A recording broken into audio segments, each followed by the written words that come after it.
What's going on, guys? Clone Force 23 here. You got Roger Mack, aka your boy Alec. I got my boy Alex with me. Say what's up to the people. What's going on? What is going on? We are continuing our Road to PQ for Set 3 Star Wars Unlimited series with our number 3 spot. We're in the top 3, boys. We're in the top 3. Oh yeah. So this is our, number 3 deck in terms of what you should be expecting, or if you're lost, you don't know what to play, you can pick up this deck, have a good time. Me personally, I have a great time playing this deck. I love this deck. So we're talking about my boy Han Dolo Solo. Uchuta Solo. Oh yeah. This deck is excellent. I Yeah. think. I mean, it's another one of those can feel like toolboxy in some ways, has flexibility. It can be surprisingly aggressive when it wants to be, and then one of the greatest things that Double Yellow Han brought us was Tech DJ, which you know Greatest. I we don't even love know it. if I'd go. Yeah. It It does feel like the most degenerate thing you can do in this game, in my yeah. opinion. It's Fits Han very well. I mean, I play a lot of like seven drop, like seven flip leaders, so I hate this with a passion. Yeah. But I have had many games against Alex with this I deck. He doesn't like it. I do not. I do not. It is an immediate panic when I see tech come out turn 3 or turn 4. It's just like, okay, well, the game's over. Every deck that Alex makes has 6 answers to tech on turn. We'll have 3 force chokes or 3 takedowns or whatever it's gonna be if I'm Yeah. doing it. But what I like about this from a position of respect, is that it doesn't feel like it's gimmicky. Like it's not like I have to get this. This is the combo. This is what makes it great. There's so much else that's going on, and then it has Tech DJ, which is like, okay, we like Yeah. that, because it has that aggressive opportunity with like turn one. Like turn one Falcons are still like pretty. So good. They're great. It's tough to deal with. You get to do the fun things with Han to make sure you still get 3 resources the next turn. Um, and I mean, any deck that plays Cunning on 4, it's a pretty good game. Great. Yeah, you can probably win that game. You probably are going to win. Yeah. Yeah, it's a super fun deck, and like into set 3. Right, we're playing one set 3 card in the entire board, and it's in the side deck, and it's a one of, and it's just like Boba being banned, Boba being your outlier of the mono yellow deck, kind of opened the way for Han, Yeah. like so much, and yeah, it's super toolboxy. You can also kind of make this deck however you want. There are a ton of different cards. Even like in my side, I don't have some cards that people play that do phenomenal. Like it is super, like you can tailor it to your play style. You can tailor it to what you want to be doing, what meta you think you're walking into. Yeah. You can change it and rearrange the board and so much. Yeah, and of course playing the game with Tech DJ, right? We got to talk about it. It is by far the most punishing like combo in the game, I think, for what it does to people. And it's like you said, you got to have, once they know, it's like, okay, we got to wait for the tech. But then it's like, okay, people are saving for the tech. But then on the Han 7 resource combo flippy turn, you could just play DJ for 7 for his actual smuggle cost. So it's how do you stop that from happening, right? You don't know if I have DJ in my resource row. So it's the amount of like having your resource row as your hand as well is Mm-hmm. just so crazy to have that ability. Like, okay, every card that I draw is playable unless it hits the graveyard.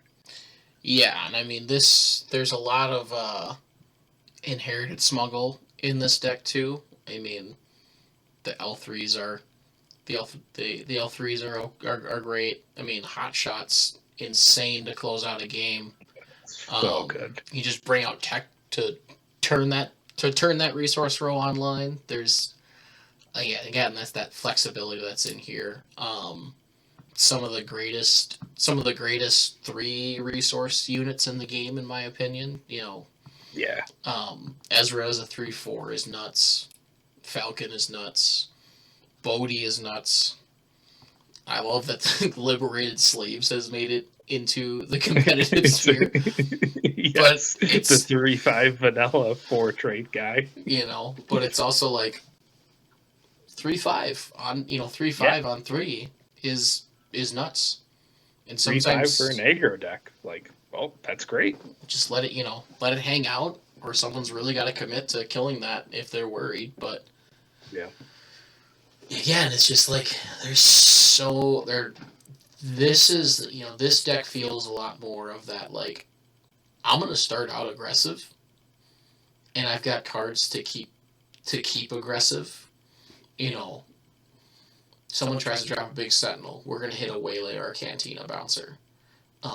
We know that they're sitting on removal in their hand. Well, we're gonna play Kira, and they can't play it. Yeah. Or I'm gonna try to creature control with my units. Well, now there's cunning, so it's like Yeah. there's an insane amount that's going on here. It's extremely powerful, and I think that's where this deck kind of comes out a bit more now. Is that like, okay, we're gonna start aggressive. They're gonna deal with the aggro, and right when I think I've got control of Han, now I'm gonna tech DJ so you can't flip out your leader, and then I'm gonna drop my other units because you're behind now. So it's like Right. there's just so much that goes on here. Yeah. And it's Yeah. It's just so hard to like play against and be like, what are they gonna do? Like, what are they gonna do this turn? There's so much. Are they gonna, slam out a 3-cost card on turn 1 and just have a really good like unit out on turn 1? Heck, even if like you're stuck with just a DJ from hand, you still a 3/5. You yeah, play 2 3/5 3-cost cards. And like I want to talk about like the event lineup in this deck. It just feels like the most perfect event like core in the game ever. So we're playing 15 events, which I really like to have personally in my deck. I like to have it at 15. Good ratios. So we're playing 2 burn spells. We're playing 3 strikes and 3 hot shot. That feels amazing because 1 I can keep in my hand, 1 I can put on the resource row. So I like always have 1. And then we're playing 3 spark, which is like one of the best discard hates in the game. And then cunning is also kind of a discard hate, but it's also kind of a tempo play. And then we have Waylay, which is like the other like best tempo play card in the game. It's just like so good. The core of that together is like you have everything. Just play whichever one you need to use. Yeah, and I mean, what makes Spark really good, and the same goes for Kira out of this, is that it's knowledge. Now you see the hand, and then it's like, all right, well they can deal with me being aggressive, so now I'm gonna commit to a strong Han turn, and then they're gonna be on the back heels of that. Or the other way around, it's like, okay, well they're ready for me to slam a big unit, so I'm just gonna stay wide and discard or whatever. Yeah. Yeah. And then the Han turn is just like, oh my gosh. On 5, if they like swing with 2 guys and play a card and then they claim, I'm like, okay, it's time for me to have fun. Yeah, and it's just slam Han out and then slam the Han unit out, and then it's kind of like, all right, yeah. I mean, there's not a lot of coming back from that, and you're typically in a position where you've got probably 2 units out, so you can there's not a lot of decks that are going to be able to wait that long for you to try and deal with Yeah, try and deal with that. So you typically get that little fun turn 5 experience or resource 5 experience. yeah, and it's just so fluid too. Like you can slam the 7 cost Han unit, you can slam a Cantina Bouncer and a Spark, or a Cantina Bouncer and a Surprise Strike. You can slam a Cunning and a Bodhi. Like just so much. Like having 7 resources on the 5 resource turn is like, oh my gosh, Mm-hmm. the world is my oyster. Like, what do you want me to do to you? Yeah. No, as much as I haven't had a good time playing Alec against this deck, it's excellent. There's a lot that can be done with this. I think to your point, Alec, with that extremely aggressive, um, mid range or aggro that like Boba Green or Boba Yellow had. That's not really present anymore. People are really feeling comfortable going into the late game, which really leaves this deck to just exploit the hell out of. Yeah, To either to be aggressive because they weren't ready for it, and then as soon as they feel like they're going to play catch up, you can stall out their bomb. You can stall out their 7, 8, 9 bombs.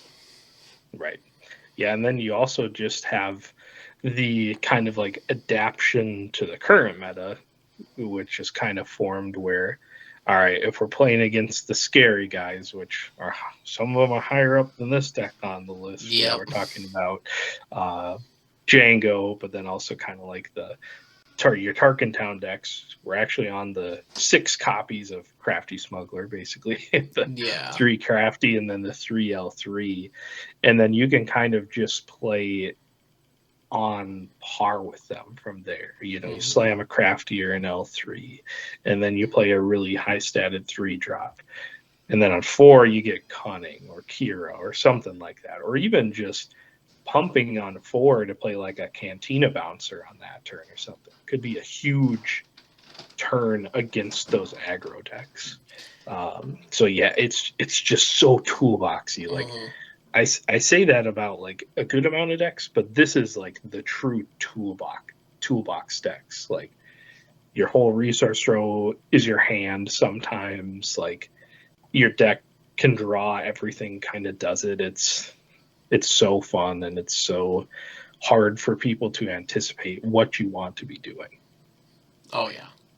No, I think this deck will be quite successful if you brought it at a PQ.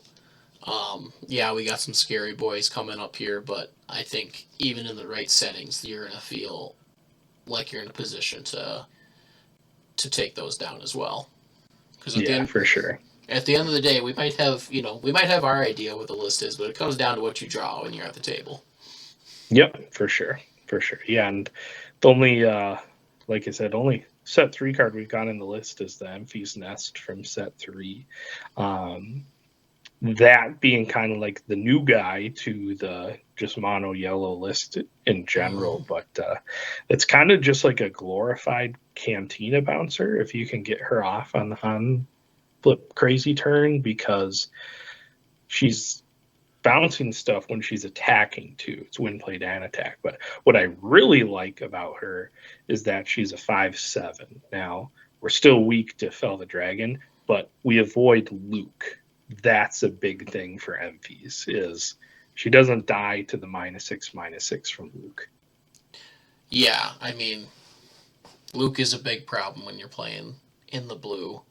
Um, Mm-hmm. Especially if they play them on 5 resources. With You're My Only Hope. well, my deck's not on this list right now, and that's because I'm trying to win a PQ. But I'm kidding. Yeah, I don't know if it yeah, makes. we don't know what he's playing. Um, There's definitely multiple decks playing You're My Only Hope, not just one. it's very true. Um, but yeah, there's a lot of I like Enfies for that. I mean, I think does it also have it also ambushes, right? It is Saboteur. Or Does not Saboteur. ambush. Okay. Yeah. So Yeah, it just has a win played and on attack. So it like bounces something when you play it. Yeah, which again, that's the type of tempo that this is playing into to keep their board empty, so you feel comfortable just hitting that base. Yeah, yeah, I like it. good. All right. Well, that is our boy Handolo Solo. If you have any questions, feel free to throw them down in the comments. Feel free to like the video if you can. Again, greatly helps us out. We'll throw the deck list into the description. And other than that, Clone Force 23. Peace out. Grand Army of the Republic when deployed. Galactic warfare you cannot avoid. Go ahead, be a battle droid. Face off against my clone troopers and get destroyed. Space tech, spaceports, TCG, card sports, of course. Till my voice goes hoarse. Welcome, wrecking, decking with the strategy. The energy, it's Clone Force 23.